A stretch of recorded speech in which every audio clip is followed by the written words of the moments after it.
Good afternoon and welcome. My name's Andrew Albertson. For those of you who I haven't had a chance yet to meet, I'm the Executive Director of Foreign Policy for America. And I just want to say how pleased we are to partner with the Chicago Council in this incredibly important discussion in this beautiful space at this pivotal time. I want to introduce Ivo and our incredible panel in just a moment, but before I do, just a couple thank yous. First, to the Chicago Council. The city of Chicago is extraordinarily fortunate to have such an incredible institution, really unlike anything that exists in any city across the country. And we are so delighted to get to partner today. I want to say a special thanks and ask you to join me in thanking Anastasia Sendown at the Council and Alex Stapleton on our team at Foreign Policy for America for putting today together. Second, I want to thank all of you in the audience here today and online for joining us. Foreign Policy for America was founded as a home for leaders across the country who support principled U.S. leadership in the world. Our programming brings together policymakers in Washington with leaders in cities across the country, including here in Chicago. And so there's nothing we enjoy more than bringing our community together for important discussions and then asking, what can we do about it together? If you would like to learn more about our work and our membership at Foreign Policy for America, for those of you here in the room, we've got staff here, you can say hi to us. But for those online, you can just visit us on our website at fp4america.org. Now with that, most importantly, I do want to thank our extraordinary panel today. So first, Ambassador Susan E. Rice is a distinguished diplomat. She has the distinction of serving not only as National Security Advisor from 2013 to 2017, but also U.S. Ambassador to the United Nations from 2009 to 2013, and also most recently serving as Domestic Policy Advisor for President Joe Biden. Shah is the president of Rockefeller Foundation and previously served as administrator of U.S. Agency for International Development from 2010 to 2015. Gina McCarthy served as the first White House National Climate Advisor from 2021 to 2022, and previously was administrator of the Environmental Protection Agency from 2013 to 2017. Today, she's the managing co-chair of America's All In Coalition, and she's also a member of the Foreign Policy for America Advisory Board. Senator Chris Van Hollen has represented the state of Maryland in the Senate since 2016, before which he was in the House of Representatives, representing the 8th District in Maryland for 7 terms. Senator Van Hollen is the rare member who serves both on the Senate Foreign Relations Committee and also on the State and Foreign Operations Subcommittee of Appropriations. So he handles both the policy and the appropriations. So really fortunate to have him here today. And finally, I think like all of our panelists, our moderator really needs no introduction in this room, but Ambassador Ivo Daalder is the Chief Executive Officer of the Chicago Council on Global Affairs since 2013, before which he served as U.S. Ambassador to NATO under President Obama. And like Gina, we're very proud to claim him as a member of our advisory board at Foreign Policy for America. So without further ado, I'm going to welcome our panelists to the stage and hand things over to our moderator, Ivo. Thank you all for being here.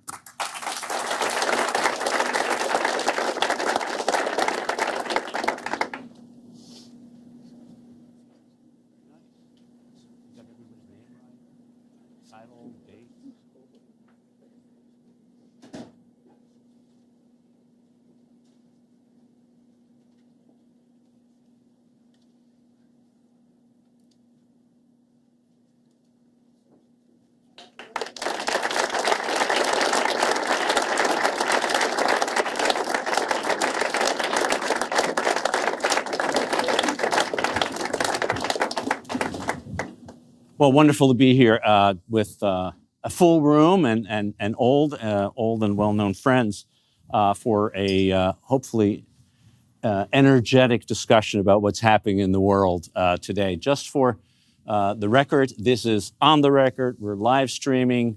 We will be taking your questions, but we will only do that online. So get your phones out. type in on the browser ccga.live. And from there, you can ask any question. And then the good news is we can decide whether we want to answer them or not. Just makes it a little easier and quicker to do so. So with that, let's just get started. And Susan, why don't we just go down the row, starting with you. When you look at the next administration, the next year, what do you see as the biggest foreign policy challenge that the United States will face? Well, I think we're in the throes of a very complicated great power competition. And it's not just the U.S. versus China or the U.S. versus Russia, but it is really an alliance of authoritarians. So the Russians and the Chinese, the Iranians and the North Koreans are all, to a greater or lesser extent, collaborating in their efforts to undermine democracy, the United States, the Western alliance, and to exert their pretty extreme national priorities. In the case of Russia, obviously, it's eating as much of Ukraine as it possibly can and posing a sustained threat to Western Europe. In the case of China, it's, of course, maintaining its optionality on Taiwan and trying to compete with the United States economically, strategically, in the South China Sea, but globally as well. And so the next administration is going to need the strength of its alliances and partnerships more than ever. It's going to need to harness and sustain its technological capabilities and advantages where possible, and that implicates artificial intelligence and many other cutting-edge technologies. And so dealing with that mega challenge, which has ramifications in almost every region of the world. We're seeing it in Europe, we're seeing it in the Asia Pacific, we're seeing it in the Middle East. This is going to be a complicated time when wise and steady and sane U.S. leadership is going to be essential, and where maintaining the strength of our relationships and alliances will be fundamental to our national security and to prevailing in a context of multipolar great power competition. Great power competition. Chris, what do you see as the biggest challenge? Well, first, it's great to be here, and Andrew and the Foreign Policy for America, Ivo, thank you all for putting this together. I agree largely with Susan. I would say among that great power competition, China clearly comes first in terms of the country that has the long-term economic capacity to be a real global challenge to the United States. And you're seeing this play out, not just across the Taiwan Straits and not just in East Asia, but in other places, including the global South.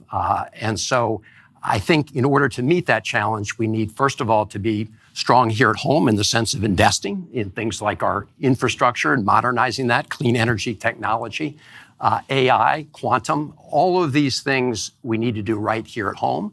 But then, as Susan said, we need to work with our allies and partners around the world. So in East Asia, China, Japan, South Korea, the Philippines. And I do think in this regard, making sure that we sustain our support for the Ukrainian people in their fight against Putin is essential. It's essential for the people of Ukraine. It's essential in order to be doing the right thing in terms of democracies standing up against authoritarians. But also, it's the right thing to do if you want to make sure that we maintain the credibility of our alliance, both our NATO partners, others in Europe, and those in East Asia. Because you can be sure of one thing, that Xi has one eye on Ukraine and one eye on Taiwan. And so how we work with our allies and whether we're able to secure their support in taking on both the economic and security challenges of China, for example, our NATO partners, G7, will depend on whether or not we sustain that commitment to the people of Ukraine. The global South is important in its own right, but it also plays a major role in all of this. And I know we'll talk more about it, but the Middle East always has that capacity, as we're witnessing right now, to explode, and could escalate further. So we've got a lot going on, but I would say the long-term challenge is in dealing with China, and as Susan said, making sure we can uphold our values in terms of democracy and human rights as we meet that challenge. Raj.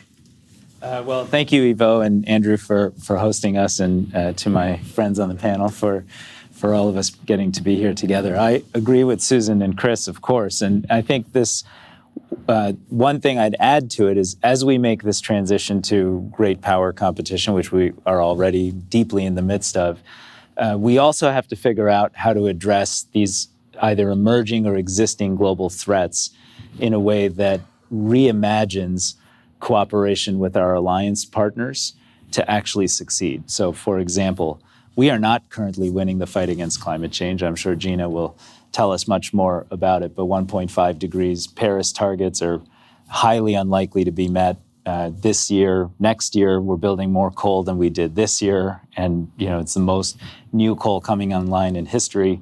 Almost all of that new build-out of coal-burning fire plants is financed by China in other global South economies. Pandemic threats simply cannot be resolved if we don't have real open data sharing between scientists and labs across the world, including across China, where traditionally we have been unable to have the kind of data sharing agreements to have 100% real-time visibility on emerging pandemic and biosecurity threats.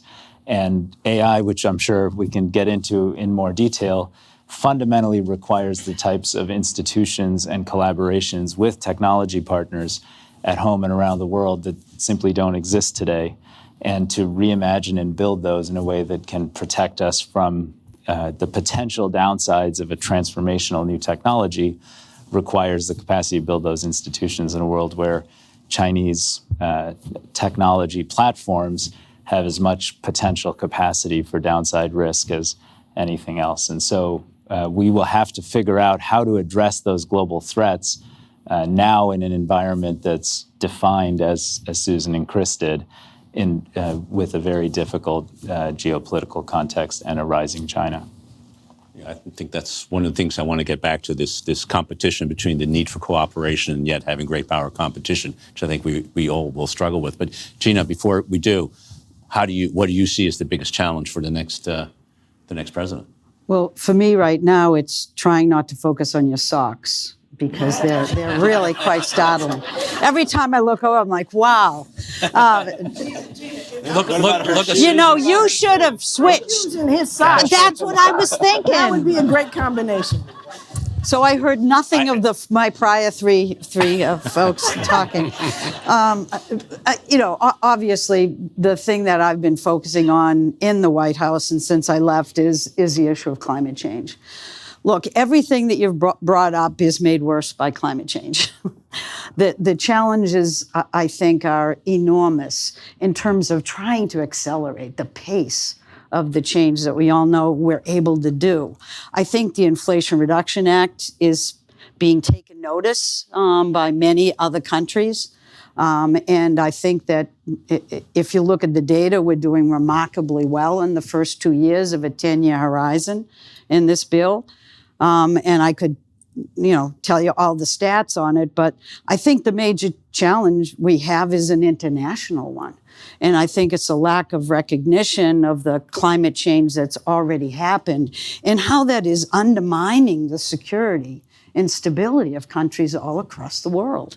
And unfortunately, and this has nothing to do with Chris because he's great, Congress won't give us any money to support the global effort. And that is embarrassing to me personally, but it also creates an enormous challenge and disparities that make it very difficult for the U.S. to stand up and do the kind of work that we would normally do to talk about how we would advance these technologies that far and away are providing economic opportunities in the U.S. and in especially in areas in the U.S. where we have been underfunding and underservicing for decades. And so all that's great, but it's very hard to tout that with this albatross around our neck of not being able to really participate internationally in the way that the U.S. is capable of doing and should be doing. So next time I'm going to sit next to you, so I won't distract you any further. It's okay. I'll ignore you. You did pretty well, though. Susan, let me, as someone who both operated at the global level as the UN ambassador, the ambassador to the United Nations, and of course you were the U.S. ambassador, so you were also operating as U.S. foreign policy, but being in the National Security Council, responsible for thinking about that strategic competition you talked about and working with allies, how do we meet that challenge? On the one hand, dealing with global problems that require the kind of cooperation between the very powers that are competing, which Raj talked about and Gina talked about. These are not problems that can be solved without the United States working with China on those issues, whether it's pandemics or climate change or even the technology issues. How do you manage that on a day-to-day basis, and how do you overcome that challenge of not letting the competition make it impossible to cooperate? Well, that's the fundamental challenge we've been wrestling with China in particular over the last couple decades, quite frankly, but most intensively in, the last 10, 15 years.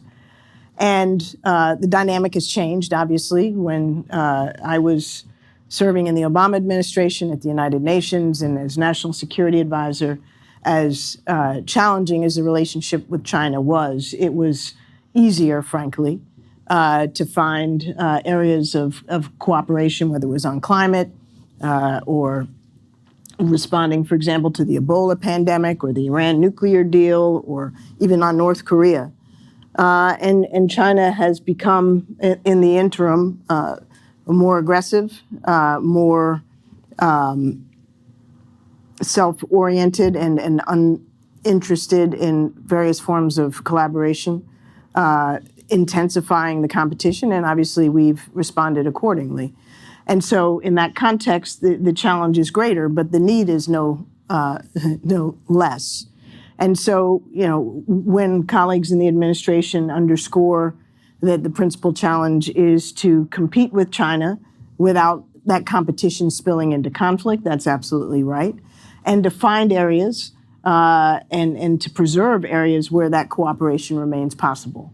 And, we absolutely have to do that through regular engagement, through dialogue, through tackling difficult issues, or at least confronting difficult issues together, whether it's the emergence of artificial intelligence and what the implications of that are for national and global security, for humanity itself, the climate pandemic set of challenges, and regional security challenges. And all of that is harder than it used to be, but still absolutely essential. And that's the challenge that we face in Washington. It's the challenge that the Chinese face. And I think, having been to China most recently, I guess, in April, having not been there for quite some while, I was, struck by, on the one hand, a degree of greater rigidity than I remembered from years prior, but also a recognition that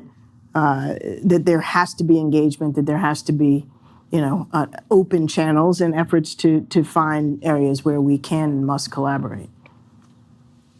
Chris, can we talk? Let's talk about the Middle East. Which one of the things that strikes me about the Middle East is that everyone is looking to us to solve that problem. No one is looking to Beijing. Nobody's looking to Brussels. Nobody's looking to Moscow. They're all looking to Washington. So we're Washington. You're in Washington. Yeah. How would you solve this problem? So, no, let me just take care. So before I get to that, if I could just underscore a couple points that Raj, Gina, and Susan made on the cooperation piece, because I would add to that list of making sure that we try to, reduce the risks of pandemics and be willing to and are able to address them. Climate change, of course, I would add to those lists nuclear nonproliferation, which has also gotten more difficult, and things like fentanyl. And we have made at least some tentative progress with the Chinese on fentanyl, although it's very early right now. So, look, the Middle East, as you say, everybody is looking to Washington, although there are plenty around the world who stand by ready to exploit failures from Washington. And let me just start with, some first principles here, which is that, as President Biden has said, when it comes to the Middle East, we seek stability and peace. And we have made it very clear for a long time that we're committed to the security of the state of Israel. And so the October 7th attack was a horrendous attack, and clearly Israel had the right to defend itself.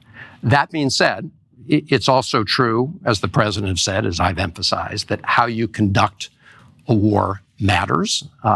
And as we speak, Gaza is essentially a wasteland. Polio has been detected. Millions of people have been displaced. The hostages that are still alive are somewhere in Gaza. And so I do believe the United States could, over the last 10 months, and we have made more effective use of our leverage to achieve the president's stated goal of a ceasefire and a return of all the hostages. The thing I want to emphasize going forward for the next administration, and we're here at the Democratic Convention, so let me be clear, that's a Kamala Harris, Tim Walz White House. The biggest challenge going forward is it's not just how wars start that matter, it's how they end. And President Biden has put forward this vision of a post-war Gaza, post-war Middle East, where the party that does not include Hamas, no rule for governance, no rule for control, room for control in Gaza, but does say that to the Palestinian Authority, who's been, unfortunately quite discredited among its own people for over a long period of time, but have recognized Israel's right to exist for decades, that we want to create an opportunity for some light at the end of the tunnel. And that light at the end of the tunnel is, as hard as it will be, trying to achieve a real two-state solution. And as the president has outlined, that would be in the context of normalization of relations between Saudi Arabia and Israel. Now, this is obviously easier said than done. And when I say a two-state solution, I mean not a fake one, because there is a delusion that many have that you can achieve long-term peace and stability in the Middle East without dealing with the fundamental conflict between Israel and the Palestinians. You're not going to be able to make long-term peace over them. I'm for the Abraham Accords. I'm for what the UAE did. But October 7th happened after that. And so the reality is, if we don't address these fundamental issues, and administrations on a bipartisan basis for a long time have mouthed the words two-state solution, but we've never, in my view, adequately used our leverage to make it happen. I'll end where you started, which is the United States is the only player that can make this happen. This has to become a priority of the President of the United States. And I hope the next President of the United States will work to change those statements into some reality, using all the levers that we have, all the instruments that the United States has to try to make that happen. Taking those words and putting them into action is going to be the key, but it is. But I think you lay it out in kind of the right way. Raj, we got 4 people on the panel, so I'm going to jump around topic-wise a little bit, not everybody having to answer everything. One of the striking things that no one is talking about, but everyone knows, is that the North is getting old and the South is becoming younger, and that the demographic change on a global sense is really pretty fundamental. Just to take China, It's now 1.3 billion people. By 2050, it's supposed to be somewhere between 750 and 800 million. Just think about how rapid a population decline that is going to be. And the same is happening on the opposite in Africa, which is doubling in size in the next 25 years by current population trends. What does that do for the world? What does it do for how we think about what the challenges are, and how do we prepare for that? Well, I think if it's not managed in a cooperative and aspirational way, it's deeply destabilizing for the world. So, for example, I just came back from Nigeria. 3.7 million new young people enter the labor force every year in Nigeria, an environment where there's a 30+% official unemployment rate, and likely an unofficial rate that's even higher. Across developing countries in the global south, including mid-sized emerging economies, about 41% of total budgets right now are being spent on debt service, which is we haven't seen those numbers since 1999, 2000, when there was a full-on debt crisis that required something called the Highly Indebted Poor Country Initiative, or HIPC, that ultimately alleviated that fiscal crisis. In places like Kenya, 70+% on the dollar, so cents on the dollar is going in net outflows because of their debt payments, and you see riots in the streets when they have to implement the IMF mandated policy reforms, in that case, pulling back on fossil fuel subsidies and petrol subsidies, creating a real amount of instability. I think we're going to see that in so many more places in just the next few years if there isn't a much bigger effort to deal with the fiscal crisis that's taking hold across the developing world. Just to put it in perspective, obviously I have more of a development background. We tend to talk about development wearing Chris's SFOP's hat and say how much official development assistance has been provided in any given year. And by those metrics, America, especially under the Biden-Harris administration, has done a phenomenal job of showing leadership, and the Congress has done the same. But if you just look big picture, in the high watermark was 2014, and there were net flows of about $245 billion into developing countries. This year, there are going to be net outflows, so negative $50 billion coming from developing countries to wealthy economies. And you could say why. A lot of that is debt. A lot of that is Chinese debt. And so, and most of that is private or non-official sector financing. So the truth is, the fiscal crisis that now exists in most of the developing world is why you've seen a complete stall out in the build of any renewables. When Gina says this is a problem internationally, I think you're referring to the concept that 75% of total emissions in 2050 come from developing countries and their energy sectors, full stop. And we either win or lose the fight against climate change on that one sector in those economies, period. Right now, we are losing massively because, as Gina said, there's no public or private financial capacity to do anything on energy build-out that's clean and renewable. This Chicago Council is famous for its work fighting hunger around the world. 20, 30 years ago, 14% of the global economy was characterized, global population had hunger as a baseline characteristic, kids going to bed hungry every night. That went down to about 7% of the global economy by 2014, 2015. It's now back up to 9%, and estimates are with climate change having real impacts on agricultural output, it'll go back up to 14% on a much bigger population basis in just the next 2 decades. So yeah, the impact of that is going to be destabilizing. Catherine Bertini is here in the first row. During the 2008 food, fuel, and financial crisis, there were more than 46 instances of political instability that were directly correlated with a huge spike in food prices and lack of availability of food. I mean, when populations go hungry, the world becomes less stable. So unless we can figure out how we cooperate, and I go back to what both Chris and Susan said, only American leadership can solve that problem, with or without holding hands with the Chinas and the Russias of the world. It's only American leadership that's going to motivate people to try harder to meet the Paris commitments to actually reinvigorate a fight against hunger and other destabilizing forms of extreme poverty, and to create a baseline solution to the debt crisis that's so debilitating around the world. You know, I recently read the UN Development Program's 2023-24 report,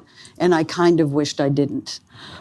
Because if you look at that, it makes the direct connection between the issues of water scarcity and food scarcity, and how much that is influenced by climate change and by the instability that already exists, and how much more is predicted to be shifting.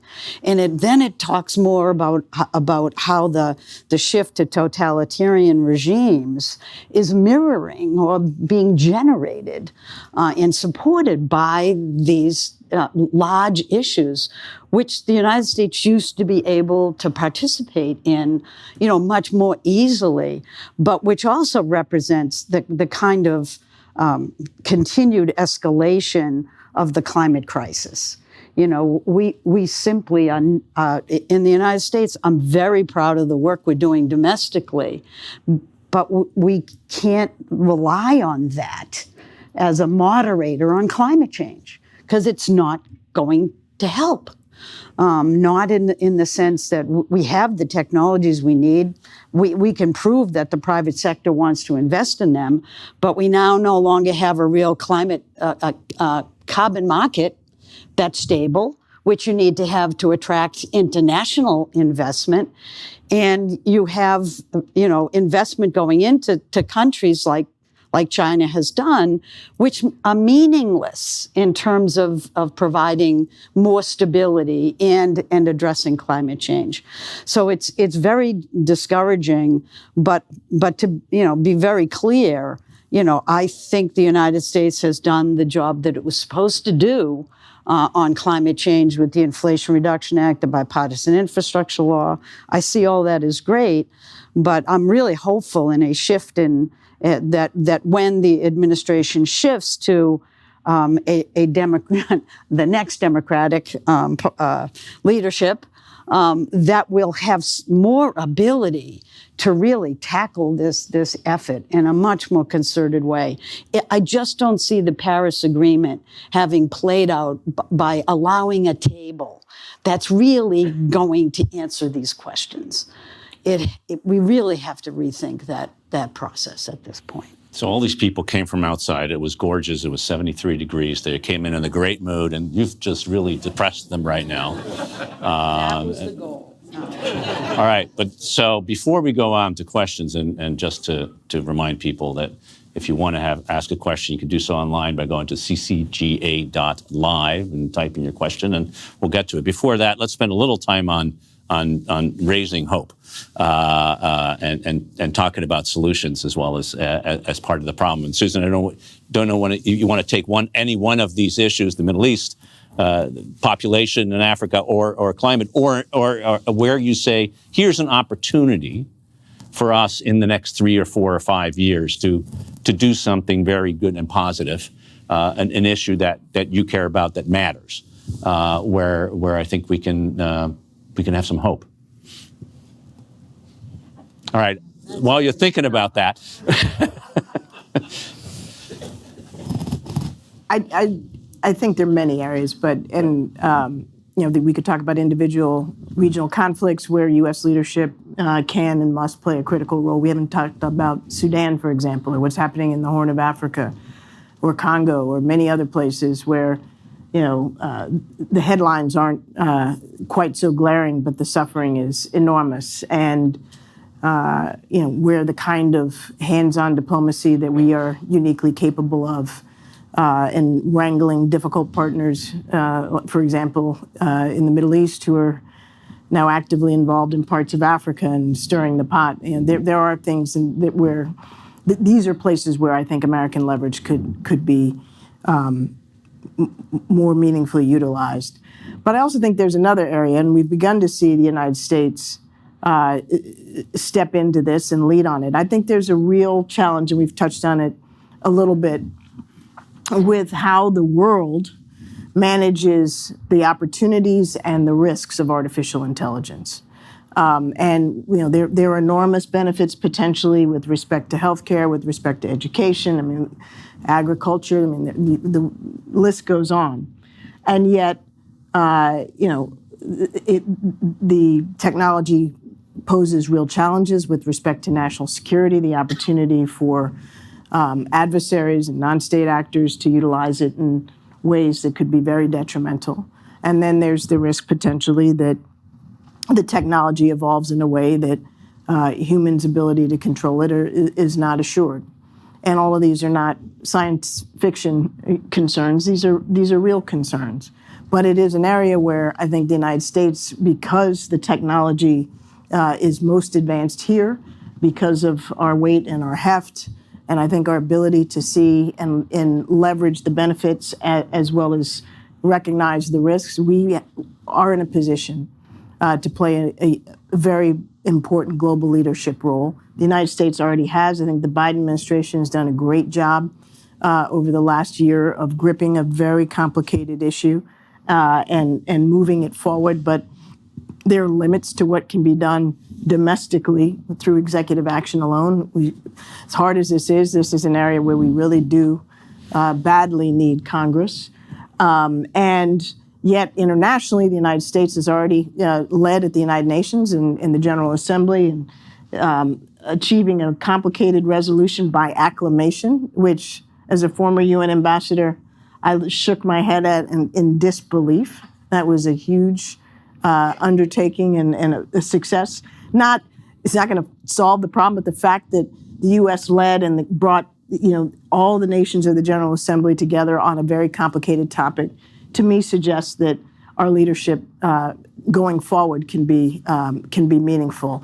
We've been working in the G7, working with the British and the others who were at Bletchley. This is an area where we can and we must lean in and do more. And the Vice President, soon-to-be President Harris, has herself dug into this and is very interested in it. And I look forward to what the United States can do on this under her leadership. Just on this point, which I think is exactly right, there's a lot of positives, and if you can guide it in the right way, AI is you can mitigate the negatives and accentuate the positives. One of the challenges that we have is that AI is not a government-controlled effort. It is privately owned. It is privately paid for. We have very strong and important technology companies. What's the challenge, just from a governance perspective, both in governance of the AI world and technology more generally, of this of bringing the private sector in as a partner in this effort? They have to be a partner because you can't solve it without it, which is true in climate. It's true, in fact, in all of these issues, but it's particularly true in technology and AI.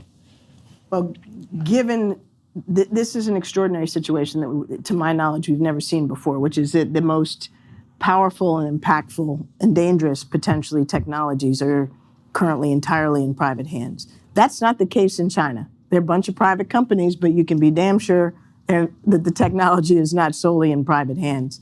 And China, for obvious reasons, has declared its intention to dominate in AI, and they are doing the utmost in bringing all sectors of their society, what we would call whole of society approach, all their private energy, all of their academic energy, and then the government sector to compete. We've got to figure out a way to match and beat that. And that is not going to happen with the most sophisticated forms of these technologies remaining entirely under private control. There's going to have to be, absolutely agree with you, a form of collaboration, not on the commercial stuff that that ought to be available for anybody to download, the next Chat GPT, whatever that is. But when we're talking about approaching artificial general intelligence, AI that in theory at least can match or exceed human capabilities, that's something that is going to have a meaningful degree of government engagement and involvement and control. Here, actually, in Chicago and Illinois, we are trying to do that in the quantum field by bringing government and private industry together from day one, both in the development and therefore to sort of the understanding and regulation of it, which we weren't able to do with AI because it came solely out of the private sector, a tough issue. We mentioned Ukraine, Chris, but it is an issue that has beset this administration, is likely to be a key one in the next administration, because there is this consensus from the left of the Democratic Party to the right of the Republican Party that we as a country will not be directly involved in that conflict, that whatever happens, we do it by assisting the Ukrainians. Aid to Ukraine is really critical. You had a big debate in Congress this year about this issue, less in your chamber than across the Capitol.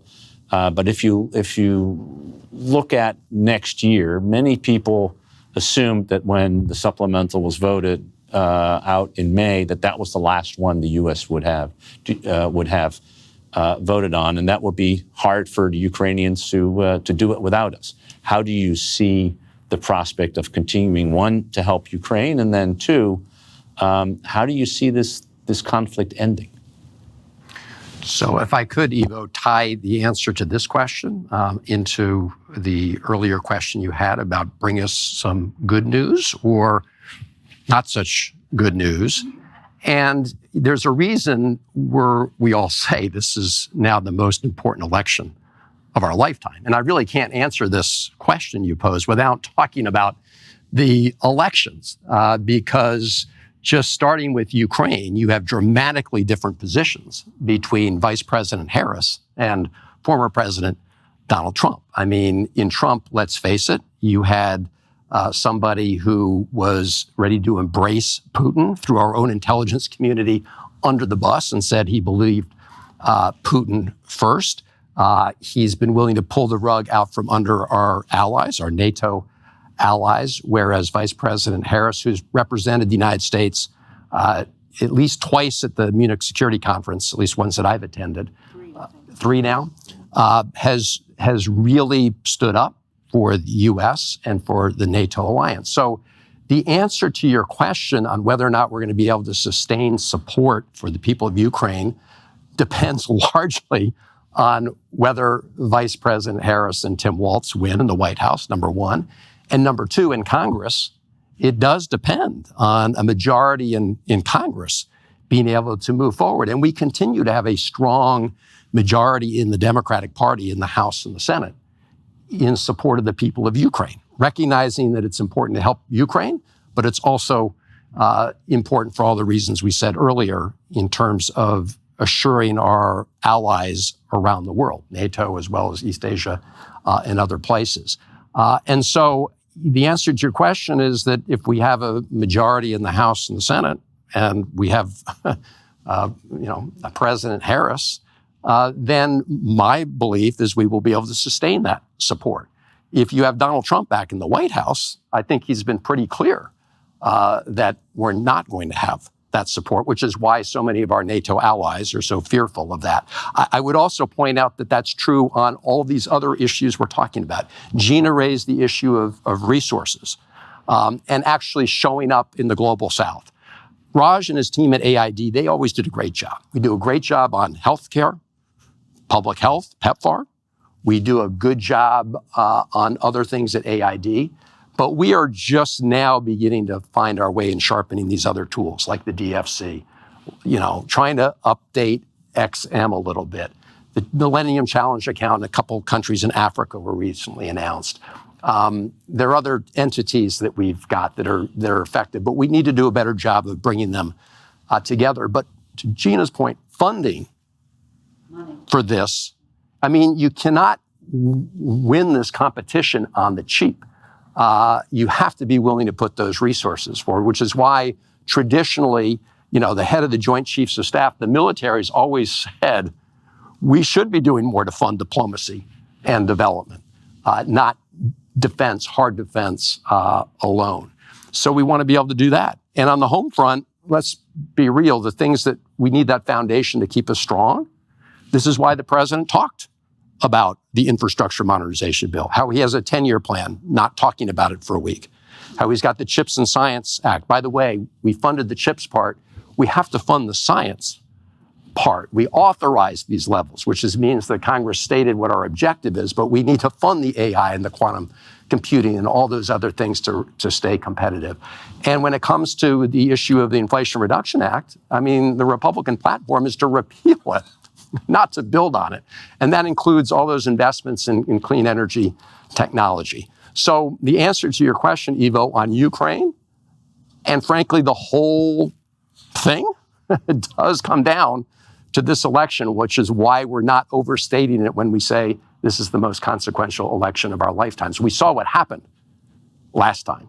So, shame on us all if we don't learn from that experience as to what it means going forward. But Senator, can I just give a little bit of I'm trying to be a much more hopeful person sitting here. Good. Because frankly, I am a pretty optimistic person. But on climate, the Inflation Reduction Act, I mean, we are talking about a law that has basically generated $400 billion of private sector investment in things we want to do here, things we have to do. And we're talking about 320,000 new clean energy jobs, which could get up to 1 million by the end of this 10-year period. And we're talking about 600 and some odd projects. And the thing I wanted to sort of just recognize is that, you're right that Republicans are talking about the Inflation Reduction Act and killing it. But what we've now seen is that Republican districts are the beneficiary of most of these monies, right? They are seeing job growth that they haven't seen before. And frankly, it makes sense because that's where manufacturing died, 30 years ago or 20 years ago, and it's being redone and rejuvenated. And what we're now seeing is that we have a slew of Republicans who are in Congress signing letters saying they will not allow the Inflation Reduction Act to be rolled back under Trump. Now, I'm sure if Trump won, he'll kill them. I didn't mean that physically. I mean, he'll make sure they don't have any leadership opportunities. But I honestly think the tide is turning in this. This is Biden framed the Inflation Reduction Act in the best way possible as a people issue. It wasn't counting carbon. It was counting reductions in families, in the cost of families for energy, right? And it was looking at job growth. It was fundamental considerations that has transformed our economic picture in the United States. I think that can happen elsewhere. What we need to engage, which Raj knows better than anybody, is how do we get the private sector to invest in other countries as well at the levels that we need to provide the stability and security that the world needs. And that means they have to really focus on fundamental infrastructure, not just throwing a solar panel in the middle of nowhere. It has to be food, it has to be water, because that's the major instability that I see right now, that we are not fundamentally engaged in to the level that we need. And I'm sure many people are, but the private sector just isn't ready to invest. We have to tease it out. So one of the questions asked here is the role of philanthropy in development. So let me sort of, I think Gina has part of the solution, because the money is in the private sector, always in the private sector, and that's where the investment needs to come to. Government can help in creating incentives, et cetera. But philanthropy, and Rockefeller Foundation's been involved in the development world now for 75 years or more. We have the Gates Foundation, where you used to work. These are very important guiding institutions that can help people make the right choices, even if it isn't just putting your own money there, but make that the investment, the seed capital that gets everybody else going. So how do you think about your role and philanthropy's role writ large of mobilizing the resources necessary to address some of these fundamental questions? Well, I think philanthropy has to be the risk capital for social impact, both at home in the United States and on these large global threats and global opportunities we seek to make progress on. And the truth is, we live in an economy with more wealth concentration statistically speaking, even if you normalize back to the 20s, than we had in the Roaring 20s when institutions like the Rockefeller Foundation were endowed with these massive endowments, which at the time was like 2% of American GDP. And so I'll just offer one example. Our foundation's partnering with other foundations and families of extraordinary means to provide resources to enhance the electrification in Africa through renewable and clean technology. And we've mobilized, a few $1 billion of philanthropic capital. But again, that's just the seed capital. The really important resources are coming from the World Bank, the IMF, the African Development Bank, and that's another $30 billion of capital. And then we estimate that will unlock, on a 2-to-1 basis, local currency in those economies to reach 300 million people with clean electrification by 2030. And that it's those kinds of alliances, public and private, that involve deep country ownership and head of state leadership and governance reforms from the countries that are the recipient countries, in this case, of those resources, that make a difference. But again, these things don't tend to happen without American leadership. In this case, huge credit to the World Bank and the African Development Bank for offering real leadership, philanthropies and governments. But we all have to come together and tackle these things together. And while I think the actual structure of any of these collaborations are different, if you're trying to build a governance structure that allows technology firms to cooperate with government on a global basis to protect us from some of the downside risks of AI, for example, the concept of public-private, long-term thinking, and U.S. leadership, those underlying principles are consistent across the board. Susan, we're sort of getting to the end, but one of the questions here is back to your strategic competition and the Middle East. And to what extent can we look at the Middle East as a product of strategic competition or as a distraction of that? It's probably both. It is in part a product, given Iran's role and given Russia's backing of Iran and that nexus, given China's proclivity to play all sides and try to advance its relationship not only with the Iranians but with the Saudi-backed Gulf Arab coalition. I mean, it's all closely interlocked. But at the same time, it's not the principal venue for that competition. It is in that sense a distraction from the greater global competition. But you can't, it is such a critical region of the world, and the degree of suffering is so immense that we can't treat it that way. We have to treat it as urgent and quite dangerous as it is at the moment, with the huge risk of regional escalation and conflagration. So, I was talking in abstract terms about, you phrase a question, down the road when you look ahead, what are the biggest challenges? Today's challenges are obviously very much in the Middle East, in the conflict in Gaza, and in the wider region surrounding Israel, and obviously also with the Iranian threat and the uncertainty of what that will bring. So this, as Chris said, very much needs to be and is the focus of intensive U.S. effort to try to finally bring about a ceasefire, the return of the hostages, and an end to a conflict which has just had enormous consequences, both in Israel and obviously in Gaza. It's interesting, just on that question, I was just told by a Japanese journalist that there are no U.S. aircraft carriers in the Indo-Pacific today.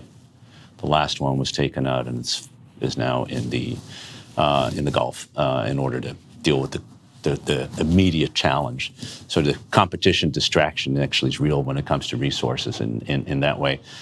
Chris, another question for you, which is that the conflict with Ukraine and with Russia really has united many of our allies on one side, but not everyone. Countries like Saudi Arabia, India, much of the global South in many ways has taken a backseat and has decided that they don't want to be part of this. One, help explain that to why is that the case? Why is a country like Saudi Arabia that is asking us for a security guarantee not there to be protective of a country like Ukraine? But two, how should the United States deal with that reality? Well, that is a big question. And look, I think a lot of countries, especially in the global South, right, their view is they don't want to be drawn into this great power competition. And, you know, they're not willing to jump immediately onto one side or another, whether it's China or Russia or the United States, which is why, you know, China, for example, has its Belt and Road Initiative. It's really trying to lure a lot of these countries in the global South in, and why we have to make sure that we're there, present, first of all, and providing you know, whatever kind of investment we can. But you're absolutely right. I mean, it's the global South, it's Saudi Arabia, frankly, India. You know, we just saw Modi go to Moscow recently. Now he is going to Ukraine. But for example, our oil sanctions, you know, the Biden administration has put in place these oil price caps, which is a good thing. It has reduced the amount of revenue that goes to Russia for their war. But the reality is China and India are purchasing huge amounts of that and not participating. So I think, you know, we had the non-aligned sort of countries back during the Cold War. I think right now you've got the global South essentially not wanting to get drawn too deeply into these conflicts for fear of alienating one side or another. I do think that the Middle East figures into this a bit, and I do want to make the point that back during the Obama administration, with Susan and others, we had the cooperation of China and Russia with respect to the JCPOA, right? We actually had everybody aligned to prevent Iran from obtaining nuclear weapons capabilities and speeding up that enrichment cycle. We were cooperating. Trump came in, ripped it up. Lots of other things have happened in the world since then. But I do want to point out that was a really tough issue. The other thing I will just point out, because I've witnessed this personally in the global South, and this gets to, you know, the whole idea, you know, Susan said this is a fight between the democracies and the autocracies. The United States says we stand for principle and standing up for human rights. But I will say a lot of countries right now, especially in the global South, are looking at the United States and saying that we don't apply the same standard to all countries. They look at what happens in Gaza, and I'm just saying this is their perspective. I remember taking a trip before the October 7th war to Indonesia and a separate trip to South Africa where we met with the foreign ministers. And it goes directly to this question. Because we, working with our embassies, we're trying to encourage these countries to support the United States on the UN resolutions, you know, with respect to Russia.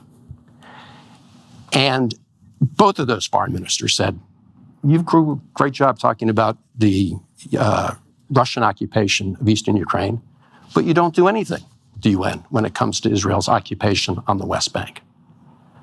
And I will tell you, this is a very potent argument where they argue that we don't apply the same rules to our friends as we do our foes, to our allies as we do our adversaries.